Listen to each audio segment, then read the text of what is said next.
Hello, hello, hello, my friends. I got something in my eye just right off the bat. Hello, that was inconvenient. Lisa Bowles here.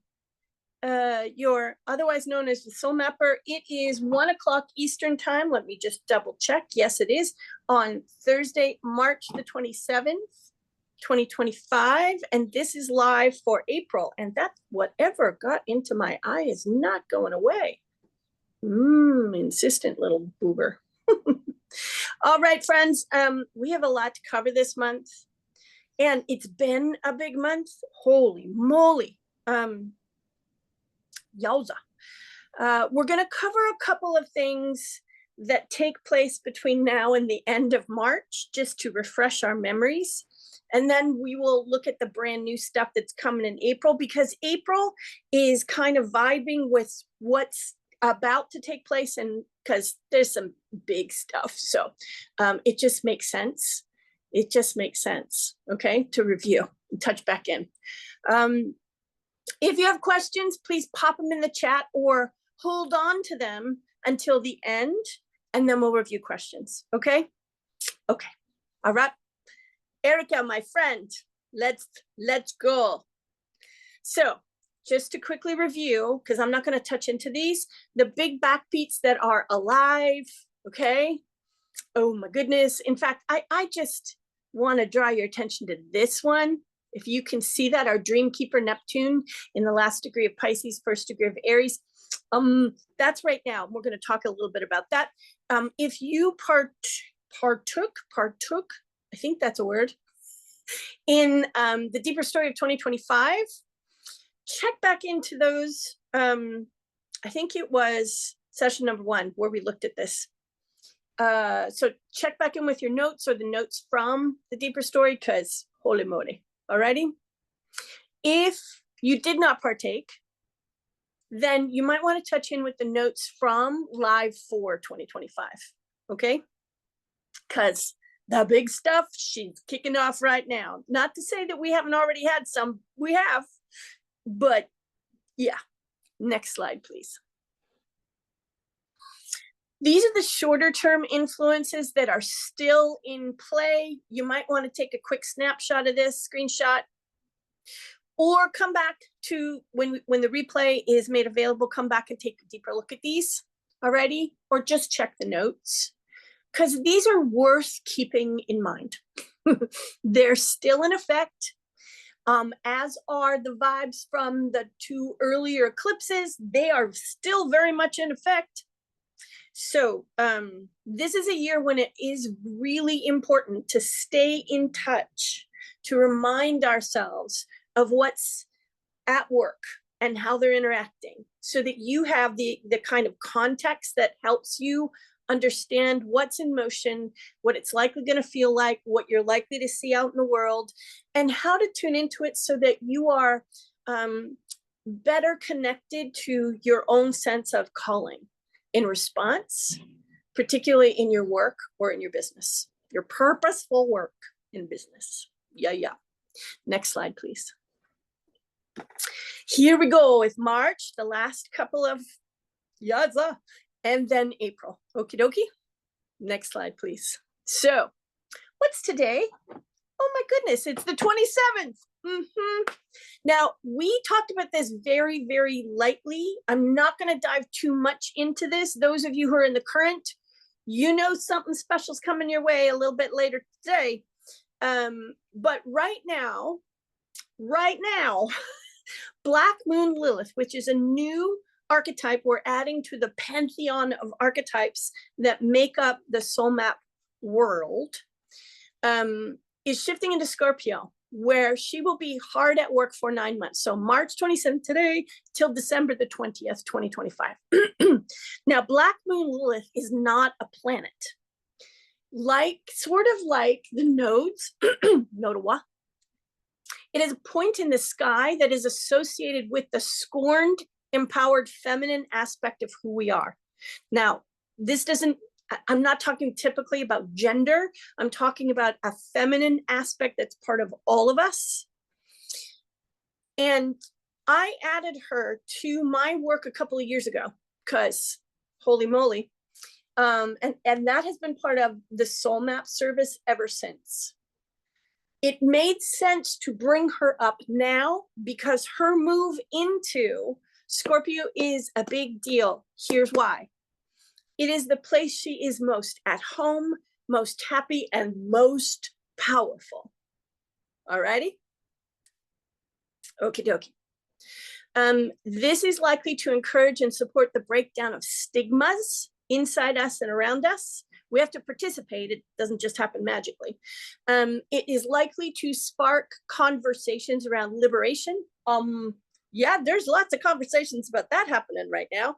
And intimacy. What is that? What is intimacy? Because that's a big, now that might not come up overtly, but it's going to be there. Okay.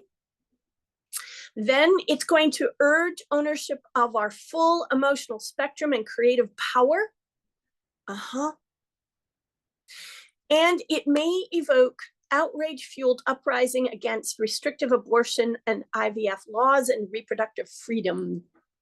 So it's not rage about reproductive freedom, but in the face of it being limited or eliminated. Okay? Okay.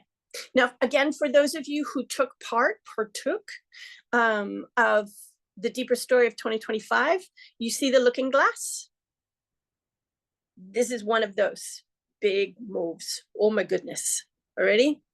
Remember, we didn't cover them all in great depth because there's just going to be too many. This is one of those. Alrighty? We're going to dip in and out of this throughout the year, because this is in play until almost the very end of the year, just so that we can stay in touch, because this matters. All righty? All right. Next slide, please. Tomorrow, no, day after, yeah, Saturday, the new supermoon in Aries solar eclipse, and it's the last pass of the north node of the previous nodal wall. This is the final room, okay, along Aries Libra. Okay, last one. This is not your ordinary fresh start new moon, not even close. Again, if you partook in, the deeper story, you'll see the looking glass. Like, holy moly. This will pour proverbial rocket fuel into many a person's tanks to charge them and their purposeful projects up with unexpected momentum, despite the fact that it's happening while we have two fairly significant retrogrades going on. In fact, because this is in Aries, it's kind of working with the energies of those retrogrades. Now, get ready for rapid developments and surprise twists. If you lean in fact, I'm even going to say this. This is such a big one that even those who don't lean in could see rapid developments in their life, in their work, in their business, kind of out of the blue, because this is that big. The thing I want you to know is that you can lean in and work with this energy so that you have more conscious hand in those developments. Now, there's still going to be surprise twist piece of this, so keep that in mind. So if a surprise or a out of the blue thing occurs, or this just, take a deep breath. Hold on to this context so that you have it to lean into, as well as an invitation for you to lean into the energy. Now, that last bit inside the brackets, leaving a part of our former self behind, which means that our sense of identity, who we have been, that's going to be up for grabs with this. And it's going to happen. In fact, I would even say for those of us who are sensitives, I mean, sensing things earlier than the exact time of astrological influences, you're probably already feeling this. I know I have. Normally when moon activity, like the new or full moon happens, my sleep gets disturbed, almost like clockwork. About 2-3 days before, last night was a perfect example. So if you start experiencing energetic disruptions, sleep disruptions, just feeling kind of, don't be surprised, because this is a big one. Alrighty? And this is on the heels of eclipse energy we've already been experiencing that's still rippling through us, is adding to it. And that on top of Black Moon Lilith moving into Scorpio today. All right? Now you know why we're reviewing the last couple of days of March. Okay. Next slide, please. Okay, ready? March 30th till October the 22nd, we get our first preview of the big social planet, our Dreamkeeper Neptune being the first, shifting into Aries, shifting into new signs. All right? And in this particular case, going from the end of a huge zodiacal cycle, actually this way, into the beginning of the next zodiacal cycle, starting with Aries. Now, we just talked about Aries, yeah? So more Aries, more fire. And I have something to say about this, that watching how this is showing up in our world has made, it's just made articulation of some of these early, so this looks like it's gonna happen and it's gonna, so the forecast is more richly available because we're seeing how this is showing up. So let's just talk about this for a second. This is leaving home sign Pisces for the first time since April of 2011. It has been in Pisces since then. The last time our Dreamkeeper was here was 1862 to 1875, and there was a whole lot of stuff that happened during those years. This offers us a preview from March till not quite end October of what the 13-year-long story that starts up for a long period of time in 2026 is going to look and feel like. And that's a really big deal. So this isn't just moving signs. This is brand new zodiacal cycle. And it's working at the first degree, which is brand new beginning, like beginning. Now think about the other stuff that's going on. Hello. This is compassionate grit with a side of growl. It is active spirituality, because Neptune is one of the, it's the overseer of spiritual or religious living, philosophy, points of view, all of that, and practices. So this is active spiritual or religious living. But it, because we're starting at a brand new zodiacal cycle, it means one really important thing, and that's connected to the second thing I'm going to talk about. Spiritual vision, okay? There's going to be some new spiritual visioning of some kind, a shift, maybe even the introduction of a new spiritual or religious movement, a change in our sense of reality, which when you think about spirituality, that helps us see the depths or the penetrating truths of reality in a much bigger, more solid way. And it asks us, because it's going to be working through Aries, to live those new understandings, new insights. Like, it's not just, oh, isn't that interesting? It is, okay, so how does this change how you live? And how does it change how or who you know yourself to be and us as humanity? Okay? Here's the second piece. In the largest sense, this also will work to bring about a change in our collective sense of who gets to vision the future actively. because our dream keeper, Neptune, is also the keeper of the dream or vision of the world, how life could be. Okay? And who is the one who gets to decide that? We. And how do we actively live that? So a change in our collective sense of who we are, a change in our collective sense of reality manifest into a change in how we live and who we are together actively. Okay? This is a big deal. Now, again, this is a preview. So what I want to suggest you and I do is practice watching to see how this starts to show up in the world.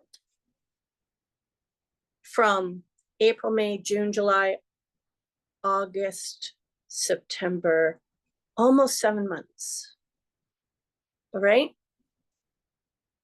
So that in the fall, we can kind of go, huh. So this is a foreshadowing of what the next 13 years are going to be like. How do I feel about that? You'll have a better sense of how to adjust yourself, lean into your practices, okay? Because we'll have a better sense of how this is showing up. Okay? Now, if you have not gotten your motion map for 2025, you might want to consider doing that now, because this is going to change things in ways that are kind of gobsmacking. And to look at where in your life it's going to be, particularly at work, also could be very useful. Okay? Erica's going to pop the link into the chat so that if you can feel the call of having a better sense of what your year is going to look like, maybe even into 2026, you can do that. Okay? All right. This is massive. So this is why charting things for the tail end of March has become so, because these are going to be a significant part of our experience into April. And it adjusts the approach that we're going to be taking, because this right here, plus Black Moon Lilith, plus that eclipse, it alters our approach going forward. This is when we start the next epochal chapter. All right? Okay, next slide, please. Now we're talking April. Now, ordinarily, I wouldn't talk about this, but because of the other prevailing holy molies, things like this become more important to pay attention to. Okay? All right. So this is a 3-part series that started in January and continues, quote, completes this coming month. Looking Glass. So on April the 7th, our Charisma of Cause Venus, who's in retrograde, participates in the second of 3 team-ups with our inner guru Saturn, who's also working in Pisces. Okay? Love becomes serious business and practice. And I'm not talking romantic love, although that can get folded into this. I'm talking, so how are you going to actively practice building your life and contributing to the building of life from love? And not, you know, a sweet, airy-fairy, sharp and shiny image, but real down and dirty, because Saturn is like, so how do we build? How does this become the scaffolding that holds up our building or rebuilding with love at the center? Not as something you talk about, but as something you live. And what does that mean now?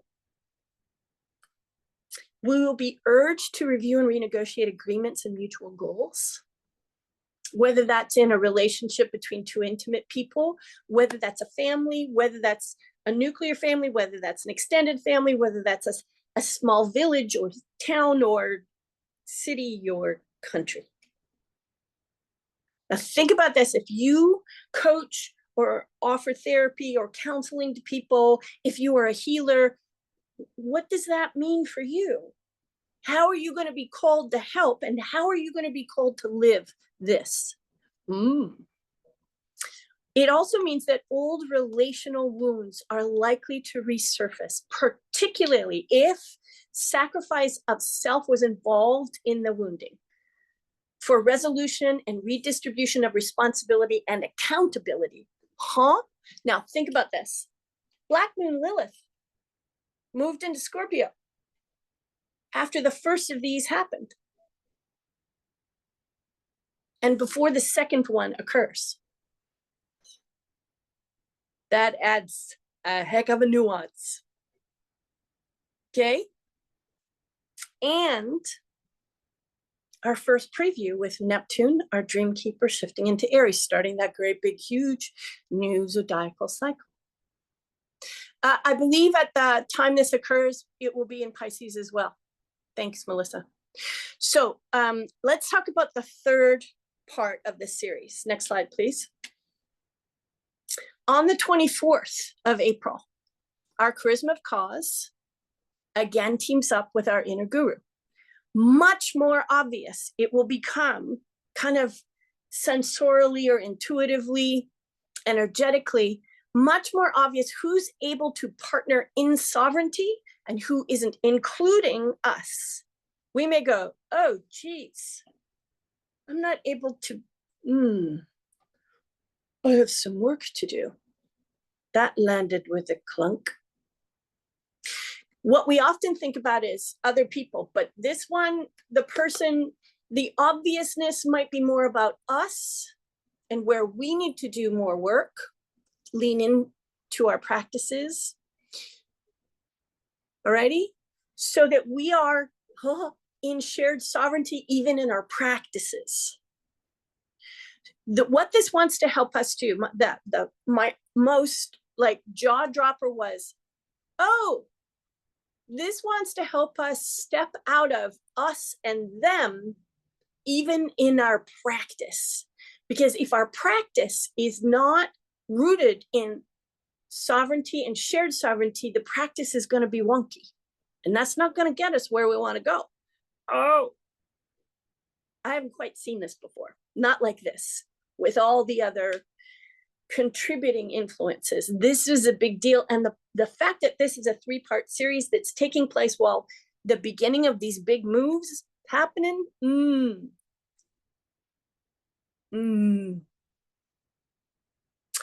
it is also going to kind of give us time to stop excusing, rationalizing, or soft pedaling internalized patriarchy. That's going to be up for work and healing. With an even more, like our inner guru, Saturn, going,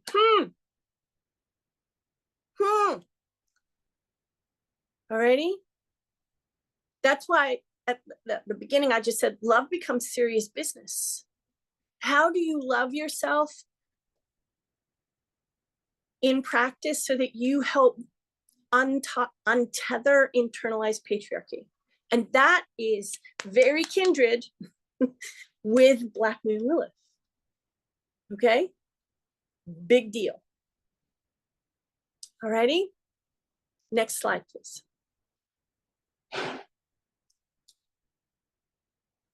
On the 7th of April, now, we just talked about the 24th. That was within the framework of the series.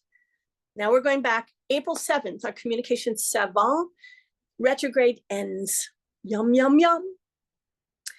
So if you have experienced inexplicable, I'll come back to that in a minute, and disorienting waves of emotion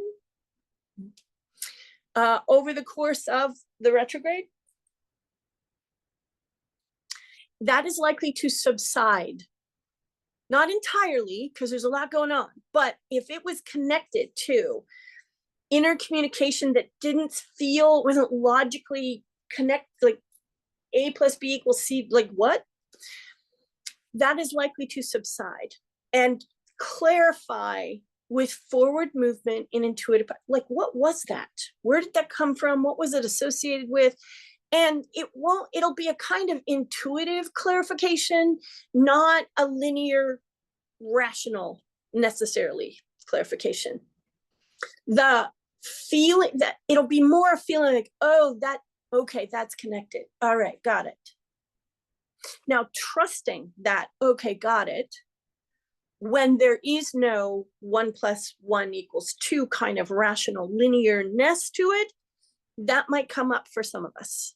And the usefulness of that is to see where we're out of faith with our own, I got it. Okay. Chronic misunderstandings, we've had a few, we're still having some, can pave the way to healing reconciliations. Again, if you are a coach or a therapist or a counselor, a healer, that's good to know. Now, there'll be a couple of weeks of post-retrograde shadow, so things might still be, but this is the turning point. And you might want to pop that into your calendar, if particularly if you're working with some folks for whom that would be, has been an aim or would be a useful focus. Okay?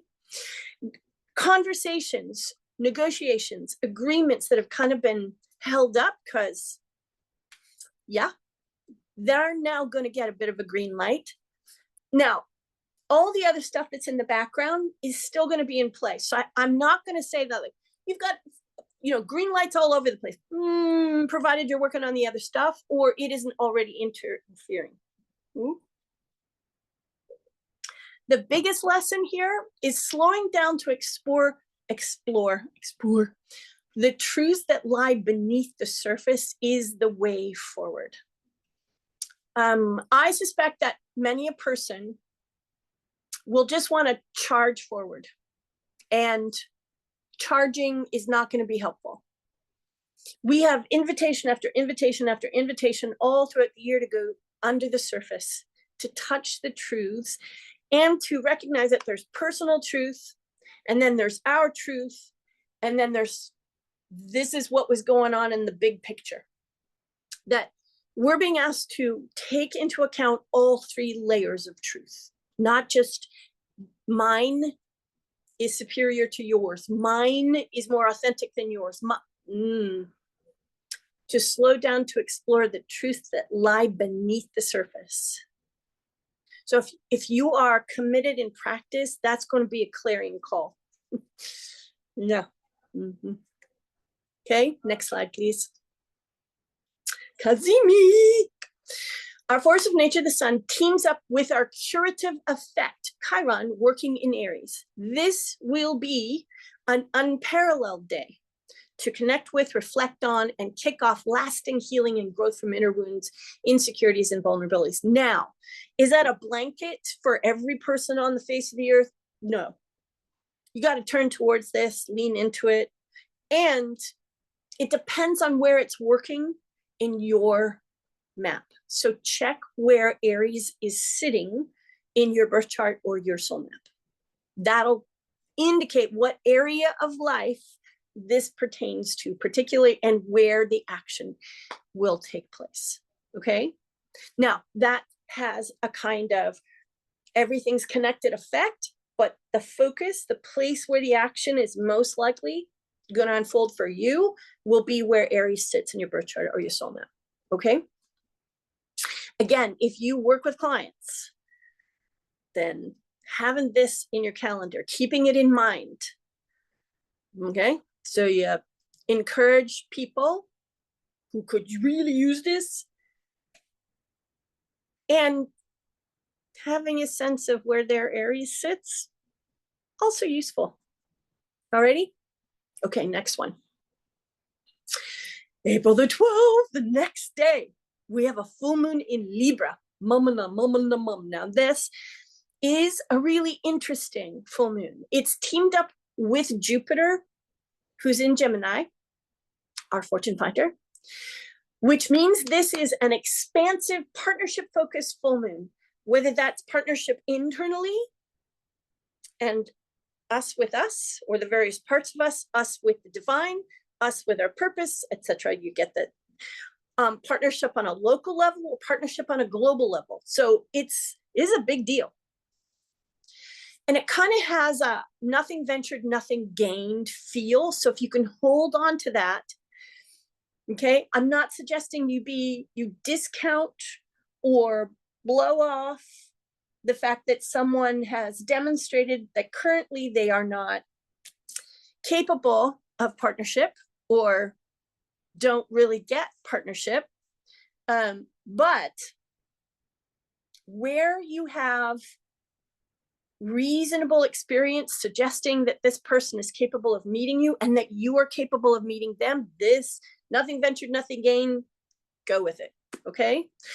Productive dialogue, very possible with folks you've been at odds with, but because Mars, our action instinct, is working through Cancer at this point, go softly, because when Mars is working there, it can make people a little more trigger sensitive, okay?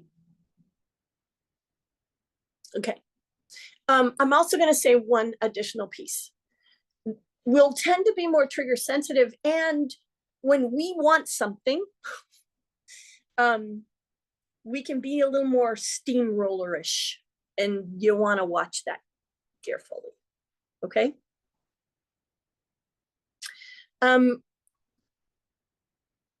It also wants to help us rebalance work and responsibility loads, including outsourcing. So if you are someone who has taken on the lion's share of responsibility for a household, for example, this may have you go, you know what? I don't have a partner to go, hello, could you, like, this is our responsibility, not just mine. Let's divvy this up a little more equitably. But if you don't have a partner, then outsourcing some help, if it's within your means, will also be very alive here. Now, that can mean a variety of things. It can also mean in your work or in your business. This could be a call to find a way to outsource stuff that you really need help with, okay? This is a big one. So if you happen to be the kind of person who offers subcontractual services, this could be a big deal this year. And it will be most active for the 2 weeks following, but a little less so over the next 6 months. Just say that if you are someone who, it might be a really good time to put your, you know, hello, I'm over here. Okay. All right. Next slide, please. April the 12th, our charisma of cause, Venus, ends retrograde. Okay. And at this point has been for some time working through Pisces. It'll continue to move forward through Pisces till April the 30th. Let love lead. Oh, here we go again. What does that mean for you? What does that mean for us now? While Venus has been here, we're in this now, in a deep relational review. So remember that our Dreamkeeper Neptune shifted into Aries. So relational review, our dream or vision of what healthy, balanced, yada, yada, yada, relationships look like, behave like. There's some interactivity here. Huh? All right. Also with the question, let love lead. Well, what does that mean in terms of the largest vision or dream? The one I carry, the one we carry. Now, the last piece, this is kind of a big deal. Expect feverish spring fever. Like, it's very positive. And for those of you who are in the Southern Hemisphere, pardon me, I'm talking to the Northern Hemisphere right now, but it doesn't mean the feverishness won't be present there for you too. But for those of us who get a little cabin fevery, this is going to be big, right? More than usual. And the need for a spiced up social life also going to be present. Now, what that means for you as a purposepreneur, you want to pay close attention to. What that means for the people you serve, might also worth be paying close attention to, because their needs here, their desires here could matter significantly, and you might want to pay attention. And there's a little more than 15 days to pay attention to this before it really starts to take effect. All right, again, remember, there's a couple of weeks of post retrograde shadow to take into account, but by and large, this is the turning point. Okay. Okay. Before we go to the next slide, I just want to say out loud, can you feel the difference in approach? I haven't said it out loud, but just kind of hang out with that question. Am I feeling a change in approach? What am I feeling? What am I noticing? Okay. Next slide, please. April 16th till May the 10th, our communication savant working through Aries, forward motion. This is the second time this year Mercury will have been in Aries. This is the second pass because the first one was during retrograde, right? This affords us an opportunity to make up any lost time during the retrograde, a retrograde which prompted a lot of self-reflection, that particularly around intensified reactivity. So what was I so reactive to? Because going into full forward motion in Aries, while our dream keeper is beginning in Aries, okay, because this adds to that beginning of a brand new cycle thing, is very useful. Because what we're wanting to teach ourselves is how to be with our fire. Rawr. And whatever effects that has or has had on our sense of how things are supposed to go, how we're supposed to handle things when someone does something, and who we are because we've gone. Now, there's one other thing I just want to add here. What I'm starting to notice is that the fire is rising. And what I mean by that is people are, if they feel what's going on around them is taking us in the direction of a vision of the world that is not what you carry in your heart, then people are rising up. There's a rising happening, and it's a rising of activity, a rising of outrage, justifiable outrage, et cetera, et cetera, et cetera.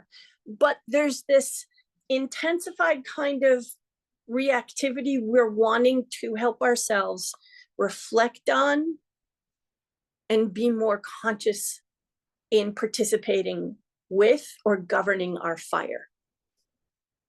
Okay, particularly in communication, because right here.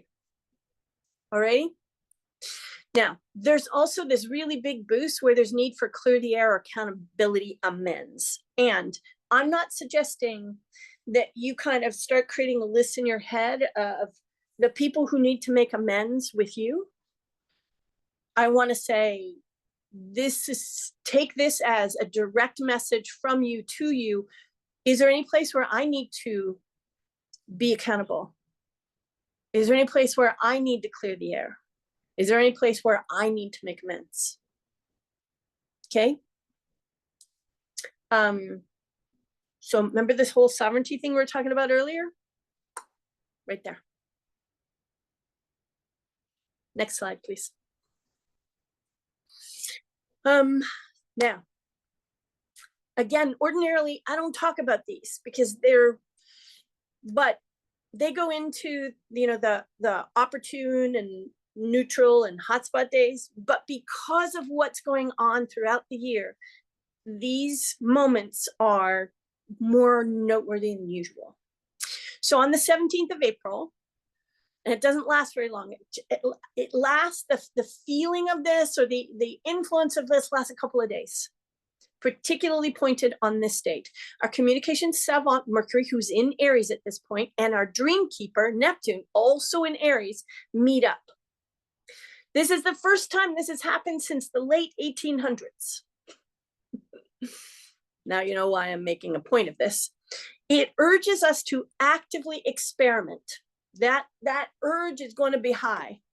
but to practice patience too. So this is the second time I'm talking about the steamroller tendency, because if we just go with the urge without practicing presence, self-possession in the face of a profound urge. So the urge isn't behind the wheel, we are. Alrighty? So the communication, active communication and living of the dream or vision or spiritual understanding or a combo. Boom. Now, the other thing that this affords us is the ability, enhanced ability to meet and solve challenges or problems with both logic and intuition. There is going to be a really interesting balance alive between them. That is kind of a big deal. And again, if you don't know this is coming, you can't lean in. And just going with intuition won't do it. Okay, now that take care. Compassionate or heartful sensitivity might be less easily tapped into, and reading the room might be harder because all the Aries energy it's a big deal. So practicing being present and connected to what matters most to you, so that intuition and logic and compassion can partner, also kind of a big deal. So the 16th, 17th, 18th, maybe even a little bit into the 19th could be extraordinarily powerful days. And I wanted to make sure you knew. When Erica and I were preparing, she said, so no opportune days? And I'm like, they're in the mix. They're in the general mix. This is one of them. Now, that there is some challenge level to this. We got to lean in and practice, but this could be big. All right. Next slide, please. April 18th till June the 7th, our action instinct, Mars, working through Leo. So competitive intrigue may get fierce. So take care, or escalation very likely. What do I mean by competitive intrigue? The urge to compete with one another and kind of delight in the fact that there's some intrigue, there's some mystery at work, but it's more, what are they up to? Now, if you want to, as many well-balanced Olympian athlete uses the spirit of competition to help them elicit from within themselves through practice and training their best, this.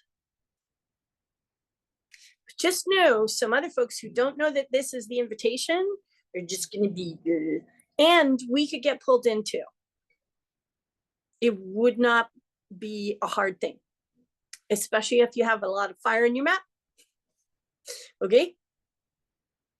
Sharing is caring. While this is in play, sharing is caring, and spoiling loved ones, even better. Now, what do I mean by spoiling?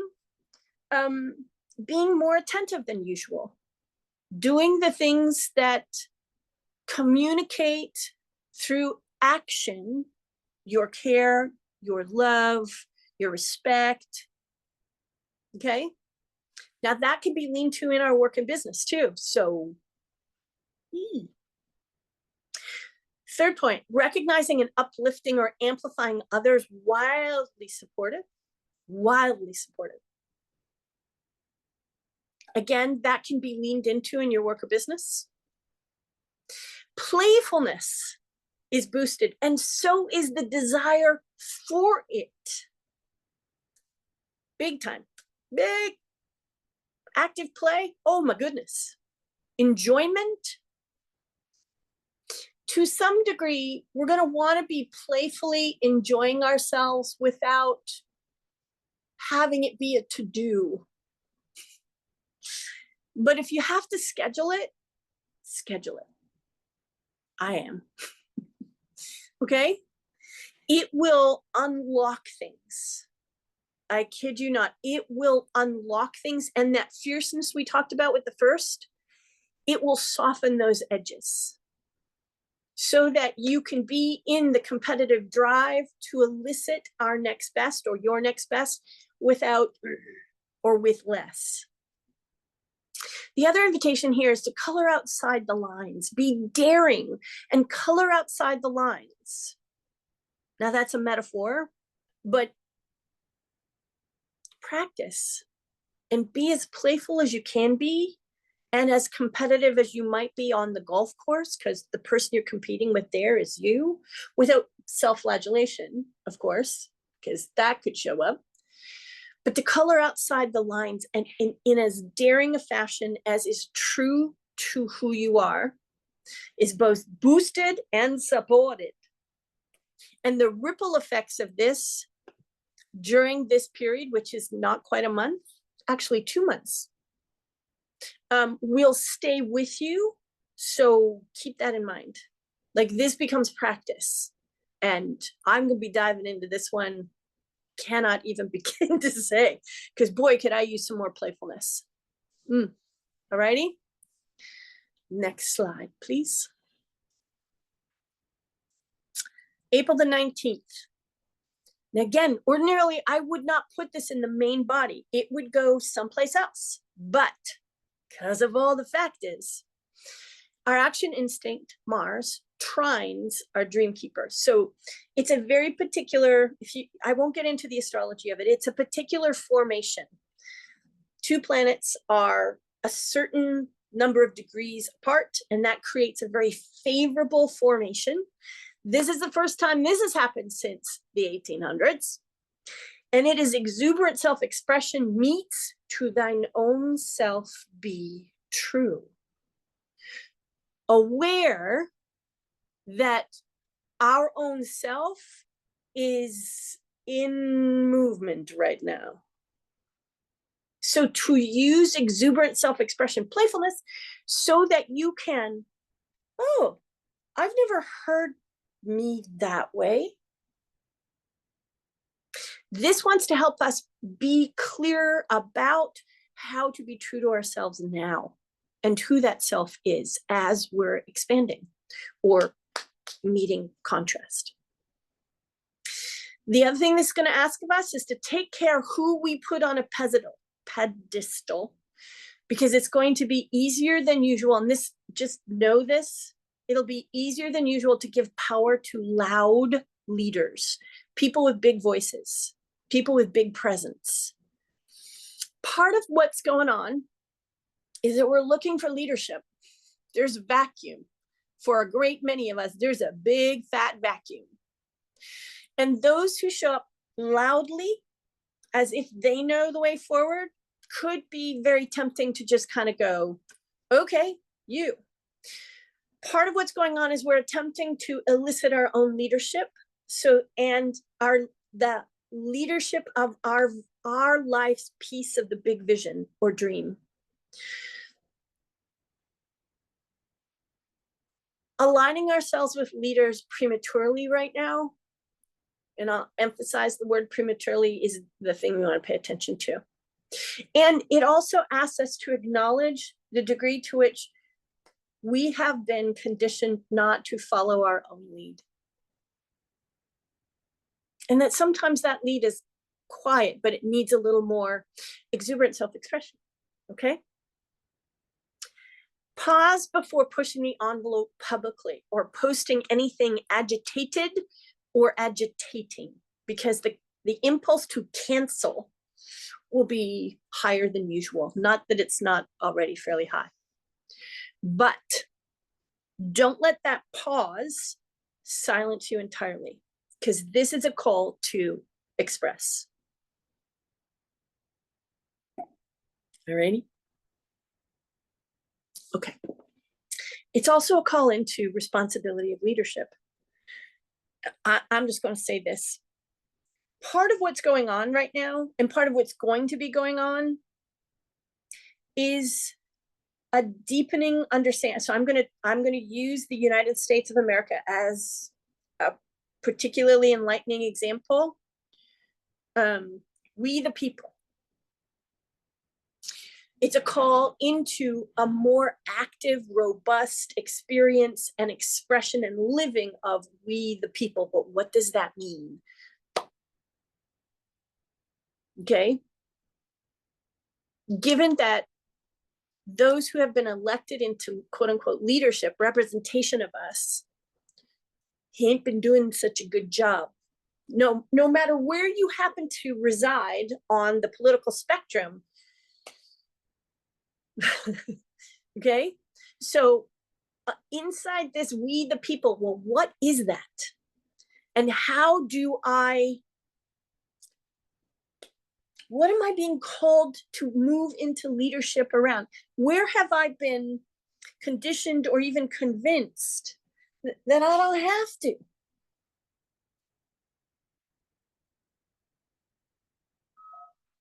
Where have the ways we've lived, and I'm not just talking about the United States of America, but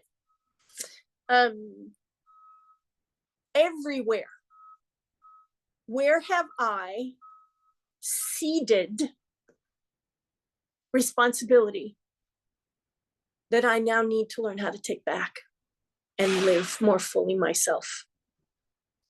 Black Moon Lilith. Okay.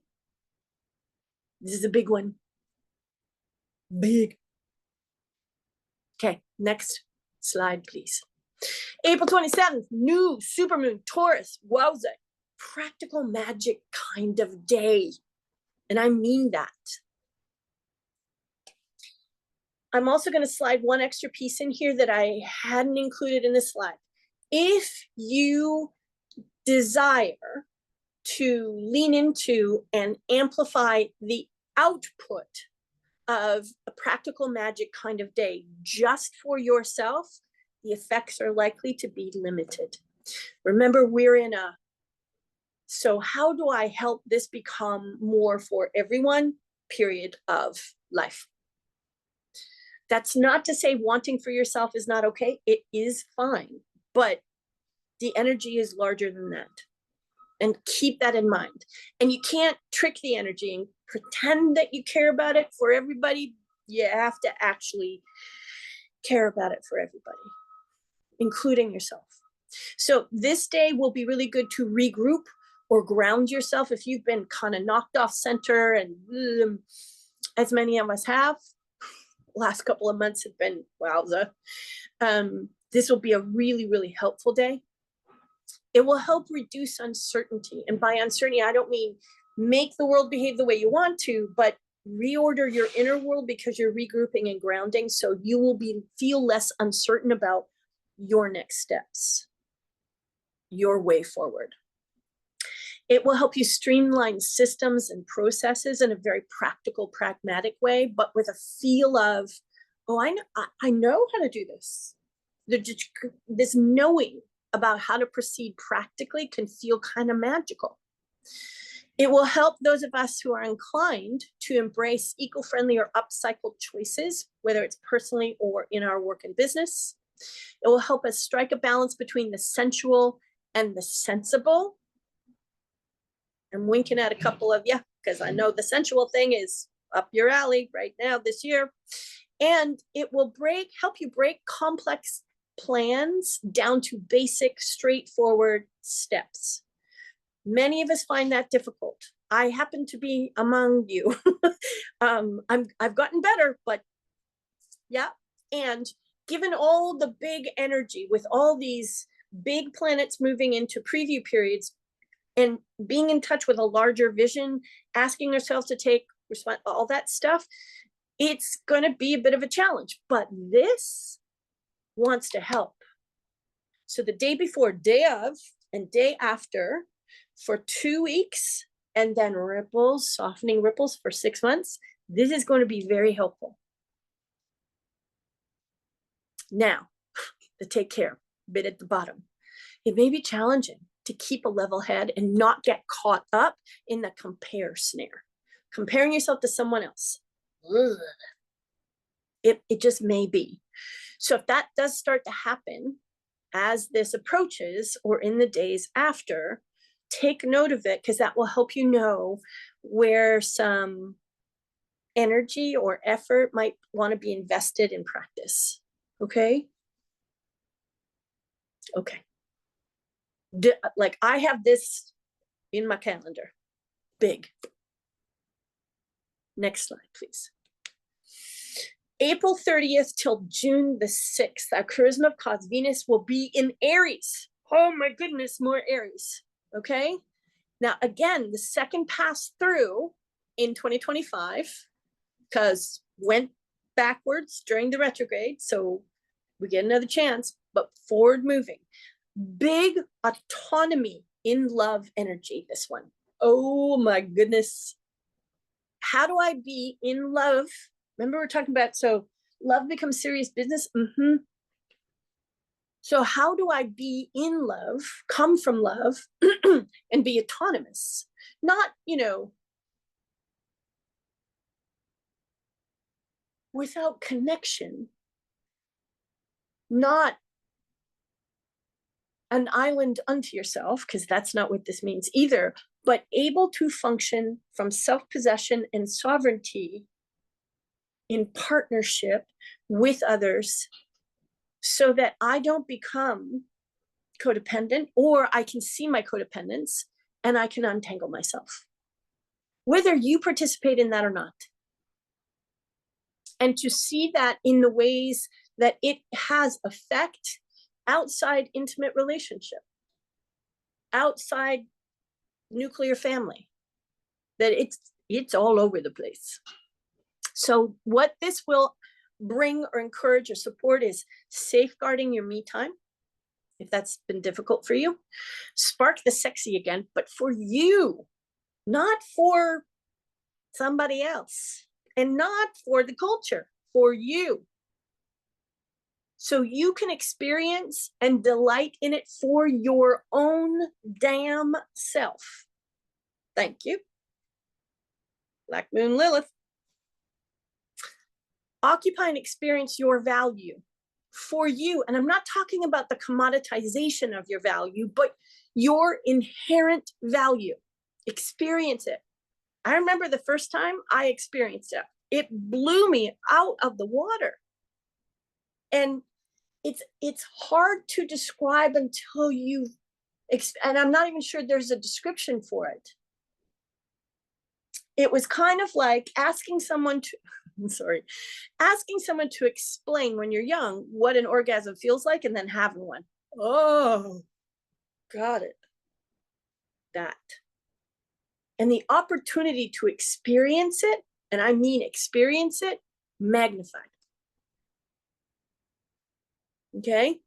Opportunity to right disruptive wrongs. And I don't mean out there. Start with here, and then widen your circle a little bit, and then widen it some more. You don't want to occupy this urge as an opportunity to control other people, because that's not what this is. Although the desire to steamroll, remember we talked about steamroll, it will be here, and you're going to have to watch for that. Dive into a stretching but enjoyable hobby or practice. Remember we talked about the playfulness thing? So this is showing up in a slightly different flavor. Yumina, yumina, yumina. Okay? And then reclaim your sovereignty in and from codependent relationships. But understand that we're not just talking about intimate relationship. We're talking all over the place. Next slide, please. Hotspot days. Yep, we've covered the days that are opportune. They've been in the main body because they have much more significance than usual. So what we're left with is 3 hotspot days. Next slide, please. April 20th. Snarky, swaggery, power struggle kind of day. Now, it's a big day for practice coming from sovereign center rather than ego and reactivity, although that's hard for most of us. But big, important day to practice. Otherwise, just know that the snarky and the swaggery and the power struggle-y stuff will be there. Okay? might not be a good day to be out on the interwebs. Alrighty, April 23rd, egoic power struggle day. Similar, just not quite as, with the snarky and the swaggery, it's kind of like, yeah, look at me. This one is just like, Urgh. Again, big day 4, coming from sovereign center rather than ego. Now, that matters. If you find yourself needing to stand up to a bully, self-composure is the demonstration, potency, power. Okay? That's the flex. Not because you're standing and I'm better than you are, but because it has effect. And it provides you with a deep experience of efficacy of practice. Efficacy of self-possession. Oh, this is what it feels like to have influence that hasn't involved. Okay? Next one, please. April 26th, tempers and egos and mind games. Oh my. So people will be more likely to be a temper. It might even be more than that. In fact, it probably will be. And that combined with mind games. So take care you don't unwittingly wander into a showdown or take the bait. Again, self-composure is the biggest asset and influence and challenge, but good day to practice. Okay. Next slide, please. Favorite fields? Carry on. Next slide.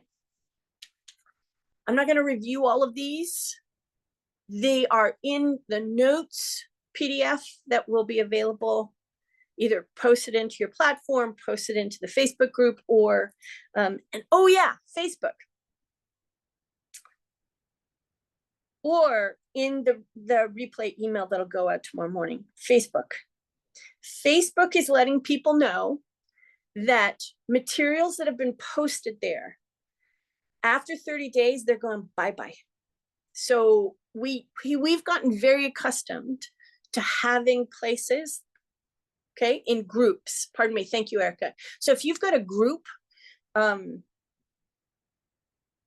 you've been posting resources there fairly regularly, to just them kind of being around for people to go through, scroll, find, that's going to go by. After 30 days, those resources are going to go away. It is, from what I understand, correct me if I get this wrong, Erica, but it is an issue of space. Okay. So we've been posting live replays, and in the guides, you know, the PDFs that we make available, after 30 days, they'd be gone. So be aware, if you are someone who facilitates a group, manages a group, et cetera, your resources is going to go bye-bye. So you might want to tell your friends that, or the people in your group with you, that they need to, you know, watch or download the materials. Right now, Erica says it's just videos right now. I did a little bit of research. Melissa said all gone in 30 days or up to 30 days. Erica, could you respond to that one? Okay, so check the chat right now for clarifications. Erica's got a handle on this, but I also did some research after she let me know about this. And I understand that videos are first up, but it's resources in general that are going to go bye-bye. It just might take them a little longer to do that.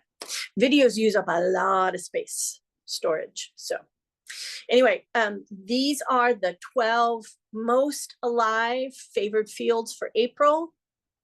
Okay.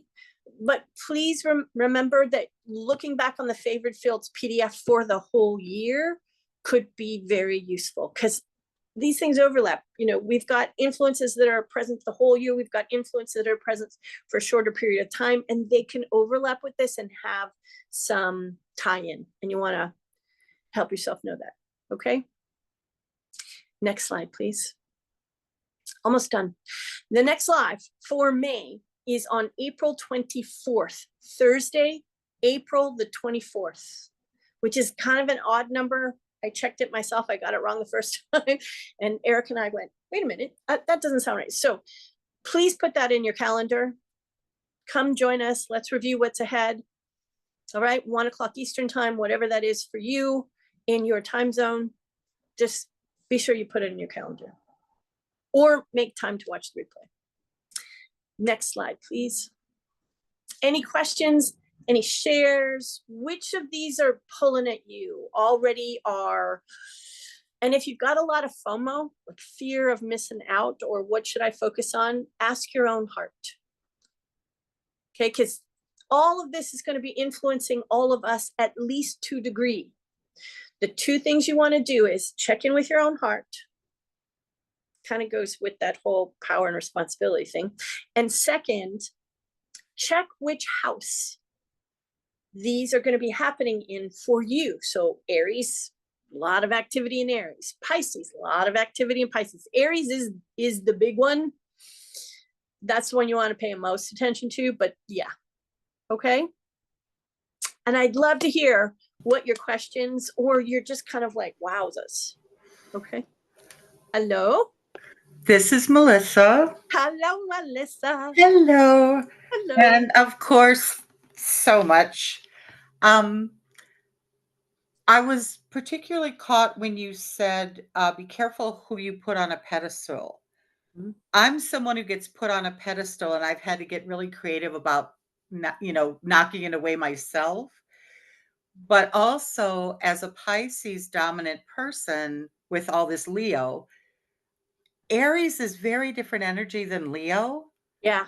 I have fun with Leo, but I could use some advice with the Aries, because what it's already showing up is fire that is like, screw you, which is already where I go. So any advice would be good. So are you asking about this in connection with the pedestal thing, or just in general? Yes. Because I want to be okay. I'm doing some very large launches. Yeah. Where competency and poise and all of that is very critical to it, which is fine. Yep. But with this other energy, I'm a little nervous. Okay.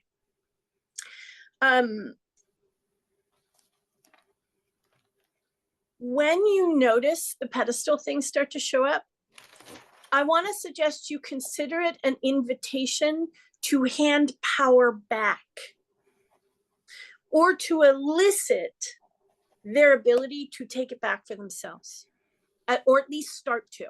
Does that make sense? Yes. It means I need to create some props to do that. What do you mean by props? Well, I want to be sure I understand. When somebody tries to take over a workshop with me, I always wear this little scarf, and I kind of just put it around their neck and go, great, you seem to really be powerful here. Why don't you lead us for a while and see where we go? And so it's a prop. I see. Well, it's a symbol. Okay. I want to suggest that you imbibe it with a little more rich aliveness as a like a metaphoric symbol of what's taking place, or what's potential. Yeah, I think I do that. And I also have a sacred cow in the middle, which people can pick up at any time they have one. Okay. The only other thing I would say, my friend, is, as with all of this, look to where the shadow may be active for you. Got it. Because the less integrated, the less aware of our shadow here, because we've all got them, the less aware and the less integrated it is, the more actively present it will be to help us see that it's our shadow. Because then it's less about the person and more about us. And the more integrated we become, or the more aware, period, then the less often it may show up and become something you're concerned about. Does that make sense? It does, and it just reminded me of an old tool. I just need to hang some visuals around the room that don't mean much except to me. Okay. That's a good one. That's a good one. That's a good one. To help direct your leadership and guidance. Well, and also to remind me, like, Yeah. check in, you know, Yeah. take Yeah. like a big heart, for example, like Yes. who's talking? Your head? Shut up. That's right. Well, and it's also a reminder to come back to self-possession. Yes. That's well said. Well done, Melissa. I love that for you. I Thank love you. that for us. Well done. Thank you. Yeah. Okay. Anybody else have anything they want to ask or share? Anybody had a big aha? Hi, it's Alex. Hi, Alex. I did have a an aha while you were speaking earlier, and I also have a question. Mhm. So for the aha, I've been feeling lately like a real urge to kind of get out and explore and see things, Mhm. and I'm like wondering where that's coming from. And as you were, it dawned Your on voice. me. I, I'm sorry. your voice dropped off. I heard you say, "I'm wondering where that's coming from," and then blank for a couple of seconds. Okay, is that better? Yes. All right. So I'm wondering where that's coming from. And then as you were talking about all the Aries energy, it dawned on me that I have Aries in my 9th house. So the whole traveling thing and wanting to get out there and explore, and now it makes sense Yep. You just with all answered that. your own question. Yeah, but I also had a question about something else Okay, cool. entirely about the Black Moon Lilith. Yeah. I'm curious to understand more about that. And did you say before that there's going to be a podcast about that or something? Are you a member of the current, Alex? Yes. Okay, so watch your inbox later today or watch your platform. Because there's Okay. a little extra there for the members, okay? And are there like resources that you would recommend if I wanted to look into about like my own natal placements of that and anything like that? You can, bye Sally Jo. You can go to somewhere like astro.com and do a search on adding Black Moon Lilith. Now, I'm just going to say this. Mhm. There's 3, so I don't mean to confuse you, but there's 3 possible Liliths. What you want is the mean, which is the average, because it wobbles a bit, mean Black Moon Lilith. Okay. I've tried using the others, and the one that sings most clearly is the mean Black Moon Lilith. So just go to astro.com and in the search, ask for how do I add mean Black Moon Lilith, and it will run a free birth chart for you with her added. Okay. So And will it also give me a little, something about what that particular placement means? So here's where I become a little reluctant. Okay. So the stories, the mythology about Black Moon Lilith have by and large been told through the lens of patriarchy. I'm just going to say Okay. that. And very few of those stories are kind, appropriately representative. Like there's just a lot of stuff out there.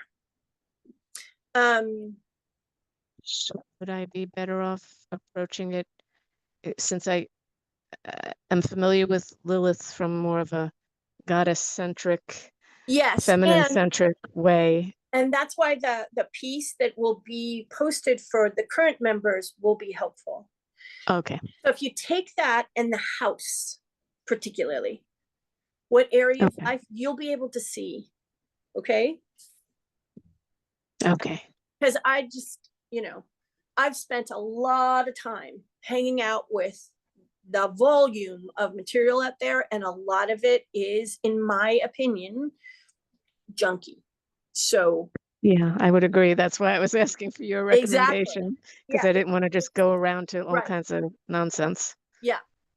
So that's my recommendation. Like, find out where she sits for you, then go grab the PDF. This is also a really good opportunity for those of you who aren't members of the Current. Come be a member of the Current. It's really cost effective, and there's so much good stuff there. And then go look at what house she functions through, she expresses through, because that'll tell you what area of your life she's most active. Okay. Okay. Okay. Thank you And so much. in upcoming, Zoom gatherings for the membership, you can always ask questions. Okay. Okay. Okay. Thanks for asking. Thank you. You're welcome. You're welcome. Anybody else? Question, share? Hi, this is Patrice. Hi, Patrice. I'm so happy I could be here today. Me too. I just want to say it's so interesting to me because at the beginning of this week, I was feeling really heavy. Like there was so much heaviness happening. You know, everything I was writing about was feeling heavy, and journaling, and I'm not even paying attention to the news, and I was feeling heavy. And then on Monday morning, I woke up and I have lots of colorful fabrics, playful colors in my room. And I looked up and just happened to see what looked to me like a yellow lion head that was going to be sprouting tulips for its mane. And it just made me smile. And later I showed it to a friend, and they saw a bigger portion of the flower of the pillow pattern and saw a fish. And I'm, when I go on walks, I look at sidewalk cracks, and I saw this big lumbering bear in the sidewalk cracks the other day. So that kind of stuff is just making me happy and joyful. And so I want to try to lean into that without making that work, turning Right. it to work. Right. That's great, Patrice. And given your orientation as a creative, that makes a whole lot of sense. Yeah. The only thing I would say, and I'll say this for all of us, so thank you for giving us the opportunity to touch this. You don't want to do this as a way of not acknowledging and being present to heaviness. Because what's happening is heavy. Let's just say that. Mhm. This is not a get away from feeling it. It is a balancer. Right. So that we're able to be present to what is without turning parts of us away or shutting them down, because that will not help us now. Thank you. Okay. So you as an artist, you know that some pieces of art actually become the powers of expression that they are because you're present with. Yes? Yes. Okay. Same idea with this. And that's hard right now because there's a lot. So I just want to say it's going to be normal, and it's going to be around for a while, the heaviness and Right. all the other stuff that goes with it. But what's starting to be introduced is balancers, so that we have nutrients from both. Fair? Yep. And support being grounded, regrouping, etc., so that we can be present to all of it without being knocked out in periods of intensity and uncertainty and all those other things, because they ain't going away for a while. They are part of what we're walking through. Okay. So thank you so much for saying what you did. I really appreciate it. Thank you. Yeah. And Okay, so does that mean I have to pay attention to the news?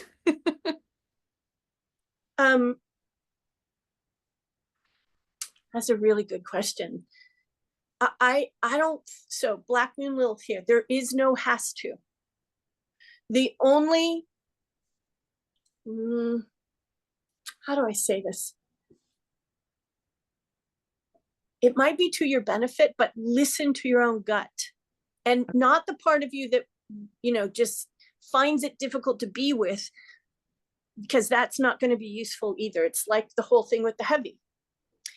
To be informed in many cases right now as a citizen is important. So how do you help yourself engage with the material that will help you be informed and work through whatever that stirs up in you so that you can find ways to become more self-possessed? It's a kind of practice now. So the Okay. days when folks like us could go, I don't read the news because I'd be careful. And if it does kind of, then consider it a form of practice. Now, how do you engage? What steps do you take? How far do you go? That's a gut call. That's an intuition call. That's me calling me. Does that make sense? Yes. Okay. But to Once you go disengage in. entirely, so remember we talked about the burden of leadership and responsibility, we the people? Yes. Boom. Got it. Okay. Thank you again for asking that one. You. It's, I have to, because I'm looking for signals and signs of how what I'm watching and what I share with you is actually showing up. I have no, well, I do, I could ignore it, but I would be irresponsible in what I do for us if I didn't pay attention. Because that would be, in honestly, that would be me surrendering power. I can't do that. I have to learn how to be in that power. Does that make sense? Yes. Thank you. You're welcome. You're welcome. You're welcome. It's a question of degree and following your own sense of calling and being really, really honest about calling versus I'd really rather not. Thank you very much. Okay. Okay. Thanks, Patrice. Really good questions. Anybody else? An aha, a wondering, a question? It's Melissa again. I am so glad that I was here because I just love the fact that next month is all about loving, especially since my Venus is in the second house. Ah, So I'm going to have such fun, and boy, do I need it. Gotcha. So Melissa just identified the approach that is very alive in this month. Did you hear that? Love. But what does that mean?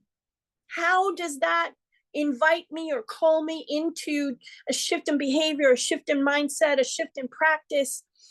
What is that? How? What does it mean? Apart from what someone else has told me, and I'm gonna underscore that one.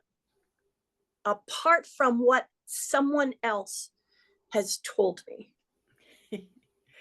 So listen to you laughing. Well, Yeah. the reason is because we're having a bake, it's like a giveaway for all of the Republican voters in our community who are feeling discouraged and upset. We're actually giving them cupcakes. We're having like a Main Street Melissa. giveaway. Wow. So Wow. it's sort of perfect, and it's scheduled for early April, so it's perfect. Wow. That is awesome. Everyone else can have one too, but I appreciate that. Thank you. Wow. That's awesome. That's a really good example. Thank you, Melissa. Yep. And if playfulness and lightness, not because we don't want to feel the heaviness, because we have to, but if we lean into what does love do? And how would it do it with playfulness? Then we kind of, so I'm just imagining all the ties, the ropes of restraint that have us kind of struggle against can start to fall away. We will find it easier to find our way into our answers. So feel the heaviness, but watch to see what holds us in it so that the balancer isn't available and doesn't, informed by what the heaviness shows us, or has us experience and feel all the things about doesn't inform our way into playful response, loving response. And love doesn't mean being a pushover, because Aries is not a pushover, ever. But there's a difference between being in the fierce energy of love and the steamroller. Very different vibe. This has been awesome. Thank you for that, Melissa. Love it. And thank you for your devotion to the practice, because this is hard. This is hard for all of us, whether you live in the United States or elsewhere in the world. I happen to live in a nation that's being threatened. So I feel you. You don't want to be our 51st state, really? I'll pass, but thank you. Jeez. You know what? You know what I will say? Boy, oh boy, did I start to go, wait a minute. Wait a minute. This might be just this much of what Indigenous people have felt like. What they felt like when the first white folks landed on their shores. And what they felt like ever since. That, wait a minute, hang on. What? Wow. I Wow. also think it gave Canada a nationality boost in a way that's really positive and caused Americans to go, who are they? What do we do? What?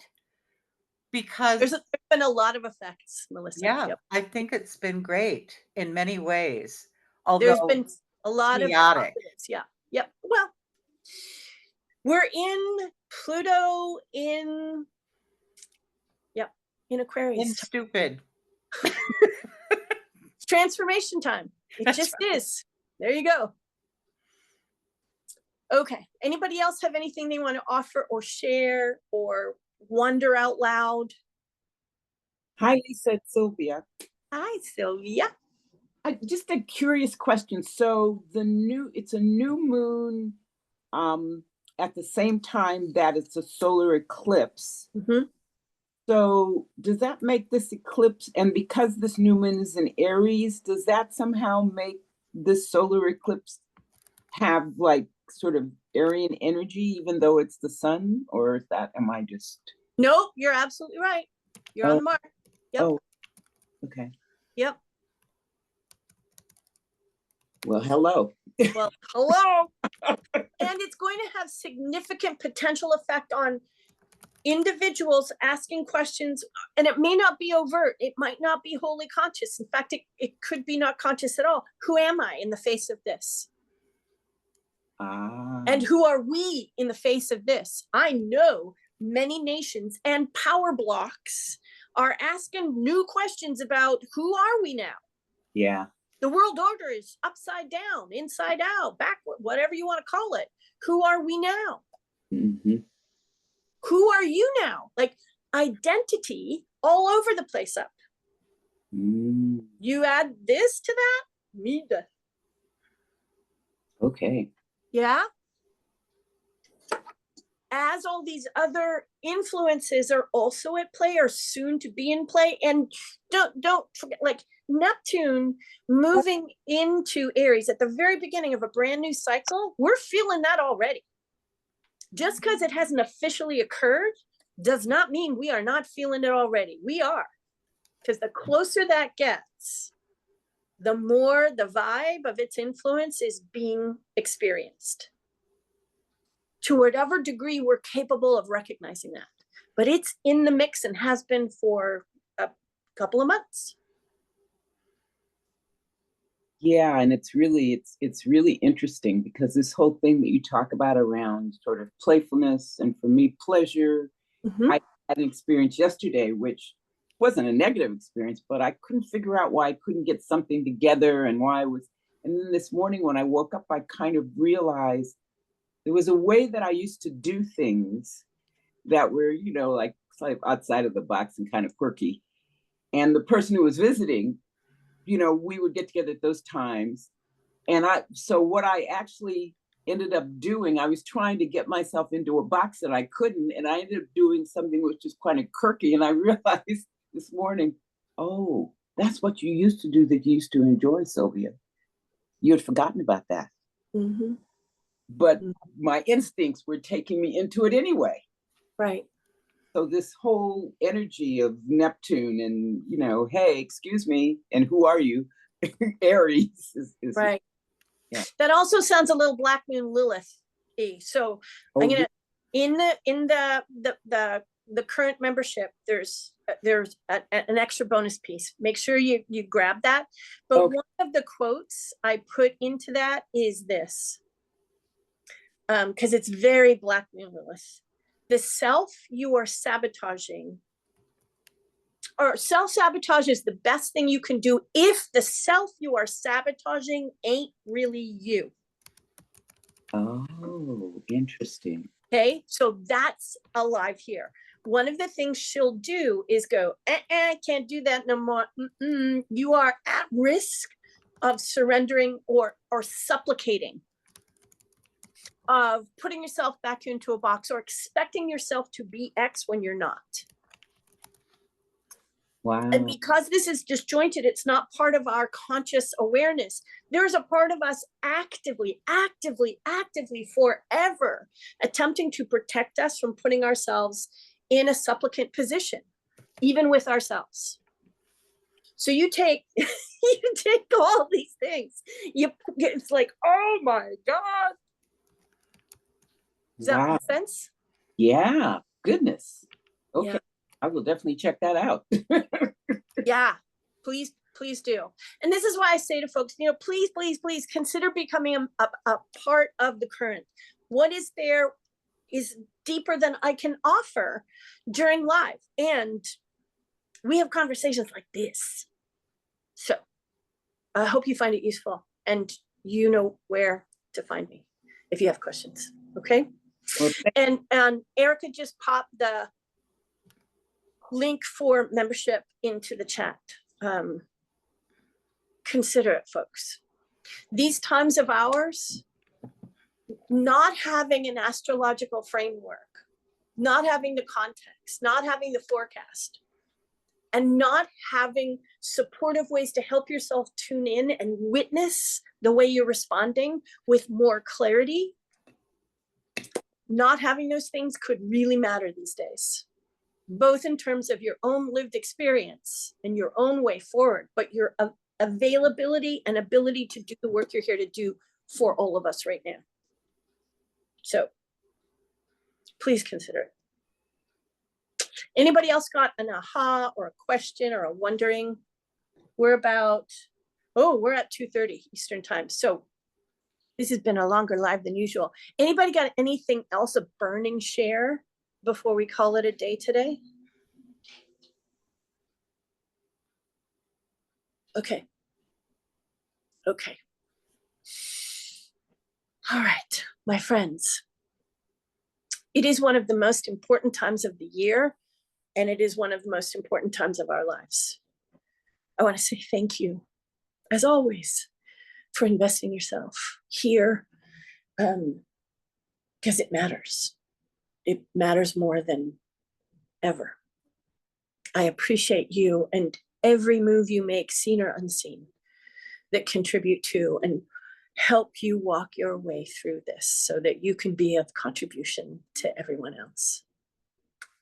I appreciate you. I respect you. Thank you, thank you, thank you. We will be back here in about a month's time.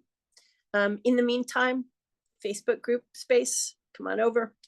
I'll be in and out every so often. So if you got a question or a share, don't forget about that. And please do consider becoming a member of the current. It matters more than ever. All right, my friends, please take yourself off mute so that we can say goodbye. I can hear your voices. Bye. Thanks. Bye. Thank you.